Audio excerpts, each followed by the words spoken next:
ഇന്ന് പലരും അറിയാൻ ആഗ്രഹിക്കുന്ന ഒരു കാര്യമാണ് എങ്ങനെയാണ് വീണ്ടും ജനിക്കുന്നത്.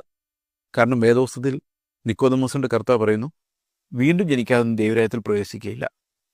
വീണ്ടും ജനിക്കുന്നത് എങ്ങനെയാണ്? അത് ദൈവത്തിൻ്റെ ഒരു പ്രവൃത്തിയാണ്. നമ്മൾ ഈ ലോകത്ത് ജനിച്ചത് നമ്മുടെ പ്രവൃത്തി ആയിരുന്നില്ല. അതുപോലെ തന്നെ വീണ്ടും ജനിക്കുന്നത് നമ്മുടെ പ്രവൃത്തിയല്ല, ദൈവത്തിൻ്റെ പ്രവൃത്തിയാണ്. ദൈവത്തിൻ്റെ വചനം നമ്മൾ കേൾക്കുമ്പോൾ നമ്മളുടെ ഹൃദയം തുറന്ന് ഒരു പുതിയ കാഴ്ച നമുക്ക് ലഭിക്കുന്നതിനെയാണ് ഈ വീണ്ടും ജനനം എന്ന് പറയുന്നത്.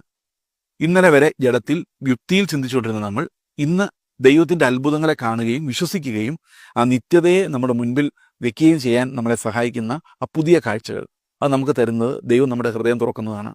അപ്പോൾ വചനം നമ്മുടെ ഉള്ളിൽ ചെയ്യുന്നൊരു ക്രിയയാണ് വീണ്ടും ജനനം എന്ന് പറയുന്നത്. ആ വീണ്ടും ജനനം നമുക്ക് സംഭവിക്കുമ്പോൾ നമുക്കുണ്ടാകുന്ന ഒന്നാമത്തെ ഫലം നമ്മൾ ഇതുവരെ കാണാത്ത ഒരു പുതിയ ലോകത്തിലേക്ക് നമ്മൾ നോക്കുന്നു എന്നുള്ളതാണ്. നമ്മളെ വീണ്ടും ജനിപ്പിക്കാനുള്ള വചനങ്ങളെല്ലാം ഈ വേദപുസ്തകത്തിലുണ്ട്. ദൈവം അവൻ്റെ ആത്മാവിനെ അയച്ച് നമ്മെ വീണ്ടും ജനിപ്പിക്കുന്നു, പുതിയ സൃഷ്ടിയാക്കി മാറ്റുന്നു. പത്രോസ് ലേഖനത്തിൽ പറയുന്നു, വചനത്തിൻ്റെ കേൾവിയാലാണ് ഈ വീണ്ടും ജനനം സംഭവിക്കുന്നത്. അതാണ് ഇതിൻ്റെ മീൻസ്.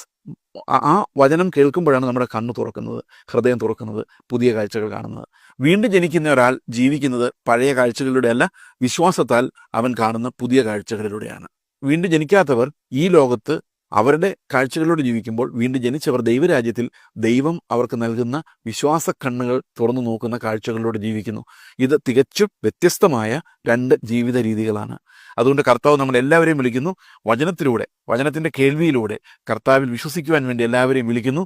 ആ വിളി നമുക്ക് കേൾക്കാൻ കഴിയുമ്പോൾ നാം വീണ്ടും ജനിച്ചു എന്ന് നമുക്ക് മനസ്സിലാക്കാം, നമ്മൾ പുതിയ സൃഷ്ടിയായി മാറിയെന്ന് നമുക്ക് മനസ്സിലാക്കാം.